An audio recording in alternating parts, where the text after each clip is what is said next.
exchange with the NBI with the NBI agents or people that led to that? Kasi for some people, yung 27 shots is quite, for lack of a better term, No, aggressive. ganito po, in an actual gun battle, actual gunfire, pag meron pang bumaril sa inyo, your tendency is to protect yourself, di ba? Lalo na, ang report namin ay gusto nilang pumasok dito. So, umatras kami, pero tuloy-tuloy ang putok nila. Anong choice po namin?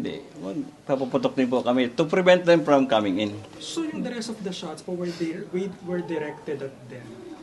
Yung the rest of the shots? Kasi yung una sa... Hindi na po namin sila nakita. So, sa taas pa na nakita nyo, yung mga windows, di ba? So, hindi po ito directed sa tao kasi hindi na naman namin na sila nakikita. Just to scare away na wag na silang tumuloy. So, it was fired sa windows po? Sa windows. So, nakita naman natin, windows, di ba? Kasi kung hindi kayo paputok, baka akala nila takot kami o wala na kaming bala, di susugod na sila sa loob. yung argument po, sorry na, So, we're just sending the message na you cannot go inside, you cannot do this to the Senate. This is a sacred institution. Baka sabihin naman nila, sir, nasa GSIS naman sila, wala sila sa Senado, bakit kailangan ng ganun? Hindi po, yung pong kinalalagyan nila ay part na po ng Senate premises. Hindi po yan part ng Senado. Mali po yung sinasabi nila na nandun na sila sa GSIS. Sir, kasi parang ano yun parang pader lang. May green ba? Parang pader na ano. Actually, it's a ledge, di ba? Parang may emergency exit kami. Mayroong fire exit ledge ito. But it's still part of the the premises of the Senate. Kasi hati ito, di ba? Hati ito. So, kunyari, ito yung building, may ledge ng konti, nandito sila. So, yung ledge na yun, Senate premises. O kung ano yung tapat nung property namin, nung pader namin, Senate property yan. Okay. So, literally, nasa Senate sila. Senate premises. Nasa Senate sila. Sir, may nagtatanong din tungkol dun sa nagdi-drill. Sino ba yung nagdi-drill dyan sa ground floor na yung pintuan na yon pag binuksan mo, Senado na yun? Sino po ba yun sila? Actually, hindi pa namin malaman kung sino yun. It is a subject of the investigation of the PNP. Siguro, hintayin natin yung investigation kung sino ito. Anong reason ng pag-drill nila na nakita natin lahat gabi na yun, di ba? So, because of that? At saka, normally naman pag may gagawin ang GSIS dito sa common area namin, mag-coordinate yung maintenance ng GSIS sa amin. So, hindi natin malaman kung GSIS pa yun o NBI. Ngayon kung NBI doon, parang kailangan natin ng explanation. Bakit nagdi-drill ang mga NBI doon sa common property ng GSIS sa Senado? Pero sir, si Senator Bato, yung 1 a.m., yun na yung huling pag-uusap nyo. Hindi kayo sinabihan niya na aalis na siya, magtatago? Wala naman siyang sinabi. Pero ito, sasabihin ko na si Senator Bato, with what happened po, being his classmate, nararamdaman ko yung kanyang agam-agam, pag-alala. In fact, nung bumaba siya, nakipag-usap kay Secretary Rebulla, kay CPNP, nag-offer po siya kay CPNP na baka pwedeng doon na lang siya i-custody sa PNP.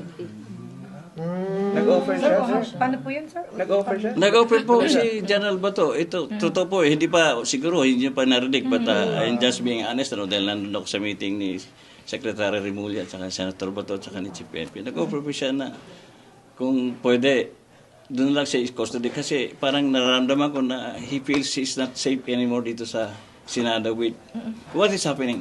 So, what Ano was the response? response? Ano response, Secretary? Ang sagot kasi ni CPNP, I don't know if it's a joke. Sabi, meron na doon siya, pero doon sa custodial facility. So medyo natawa kaming lahat. CSILG, sir, ano sabi? And then what followed po? Medyo kasama tayo sa natawa, pero ang sabi naman ni Sir Bato, sige po, mag-usap kami ni CPNP kung matutuloy talaga na under custody. Pero sir, knowing... Baka nandun ngayon. Pero sir, Wala namang report ng PNP na lumipat na siya You have no sa... pero idea, sir, sir, knowing kung the fact na... asan siya. palabiro Pero wala kasi- namang offer kasi ang PNP to provide him with protective Pero custody. seryoso si Senator Bato nun. Kasi knowing the fact kasi palabiro yan minsan na sabihin, dila lang ako. Alam mo, nakita ko si Senator Bato, yung sinasabi niya, it's an expression of his frustration. Okay. Kasi nag-aalala na nga siya na, bakit anong nangyayari dito? Pinapasok kami dito. Basta sa Senado ito. Doon niya po. Can you imagine, Senado, lulusubin kami ng armado, NBI, o kung sino man. Sir, nasabi mo yun? Oh, sige, ma'am. Sir, sorry. Pwede po, it was said by Senator Bato. Paano yung...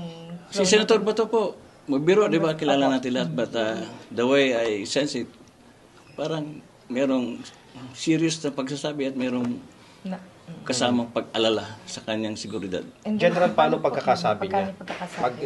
Paano yung pagkaka-deliver niya nung inalok? Hindi ko lang ano yung exact word, pero sabi niya, gusto mo, Chief, doon na lang ako magpa-custody sa PNP. And then, Si Sir Tateng talaga mismo. Meeting kami nila Secretary Remulla, si General Aberin, may mga maraming generals. and then nagkatawanan, sir. Ano po sagot? Nagkatawanan lang nung ang sagot ni Chief PNP sa custodial facility. Kasi kulungan po yun. Kasi kulungan po yun. So in a way, is that a rejection or hindi malinaw sa inyo, sir, kung nireject ba yung ganun plea? Hindi ko alam kung ano ang dating kay Senator Bato, pero kami naman nagtawanan kami. Natawa din ng konti si General si Senator Bato. Pero bago maghiwalay, sabi po niya na kay Chief PNP na narinig ko na parang pag-aralan din ng Chief PNP yung kanyang offer. Hindi, sa White House ba gusto ni General Bato o ayaw niya sa custodial? Actually, nasabi niya na baka pwede mo akong bigyan ng isang kwarto dyan sa White House. Malaki na. Sinabi nga. Pero wala pong commitment na nabigay si Chief PNP. So kayo, how do you... Pero ang naalala ko sinabi ni Chief PNP, sige po, sir, pag-aralan namin kasi pwede naman dyan ipahiram namin sa inyo yung isang floor ng mga condos namin. Maraming condo unit kasi. So sir, kung ganun, paano yun? Protective custody siya ng PNP? Anong status ko pagka ganun, sir, for our knowledge? Wala namang walang offer. Naalala natin nung time ni General Bato, di ba? So, si Kerwin Espinosa ba yun? Na parang pinatira ni Senator Bato sa Camp Crame. Sa White House. So I think it's a form of protective custody kasi natatakot na yata si Kerwin na baka mayroong magtangka sa buhay niya pag nasa labas siya. Mas secure siya pag nandun siya sa loob ng Camp Crame. So sir, tiwala si Sen Bato sa PNP na kapag nandun siya ay hindi siya masusuko sa ICC? Alam mo kasi pag galing ka sa PNP, alam mo, kilala mo mga kapatid namin yan. So alam mo kung totoo ba ang sinasabi o mayroong masamang intention. Sir, kayo bilang close friend ni Senator Bato, anong pakiramdam niyo for Senator Bato? Medyo Naawa may, ko. din kayo doon? Nagiging emotional din kayo for Senator Bato? Naawa. Sir, Bakit, sir? Ano yung mo sir? Ano yung naiisip mo dun sa pag-aawa mo sa kanya? Nakikita ko po talagang mabigat sa kanyang naririnig naman yung kanyang expression, di ba? Yung kanyang frustration na sinasabi niya na in spite of his sacrifice, ito pa inabot. Parang ganun. Yung pagkanta niya ng Alma Mater song, tingin mo, tumatak din ba yun sa mga Cavalier? Saludo kay General Bato. Sir, yan pong sinasabi niyo sa amin ngayon, sir, that you're sympathetic to Senator Bato, na naging kaklase niyo po siya sa PNP. So some people would might see that as parang for lack of better term po, baka pinayagan na Kagaya ng sinabi namin, di ba? Meron siyang freedom of choice kung he will avail of protective custody o umalis siya dito sa protective custody na binibigay ng Senado. so parang kasi, nakipagbarilan kayo for Senator Bato or for the Senate? Malungkot nga ako na umalis siya dito eh. Kasi dito, meron akong control para protektahan si Senator Bato. Sa labas, hindi ko alam kung anong nangyayari sa akin. So sir, can you categorically deny na hindi ginawa itong pagbabarilan para to allow him to escape? Kasi yun po Unang-una, ang yung- tanongin po natin, kaya ko bang i-stage yung pagpunta ng mga NBI agents dito? So hindi ko yata kaya yun. Susunod kayo sa akin mga NBI, pinagbubugbog nga ang mga tao namin dito. Dumating nga sila dito, hindi nagpapaalam sa amin. So, I think mahirap paniwalaan na stage namin yung pangyayari kapon. Pero sir, Thank you, yun sir. pong, Thank you, sorry sir, last na po, pero yun pong ginawa na dapat aarestuhin yung NBI agents if ever, ay dahil part po yun ng protective custody ng Senado kay Senator Bato. It's part of implementing the security measure of the Senate.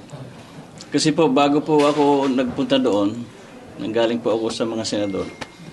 At nakita ko po, kinausap ko ni Speaker, ni Senate President, na nag-aalala po ang mga senador sa kanilang seguridad kasi maraming tumawag sa kanila na umalis na raw sila sa Senado. At meron daw malaking mangyayari. Kaya po, naalarma na rin po kami, nakita nyo, nag-assemble tayo ng quick reaction team, di ba, ng Marines at saka PNP, para i-check. Kasi pwede namang i-check ng usaa lang yun, di ba? Pero dahil nakita namin na armado at saka alarmado kami dahil sa mga reports, naghanda po kami. Hindi po kami pupunta doon na hindi kami nakahanda sa gera. But pag ganyang mga threat, hindi ba, sir, dapat pinalabas na? Di ba pag may mga bomb threat, ganyan, sir, ini-evacuate yung building? Di ba naalala nyo, nag-declare ako ng lockdown?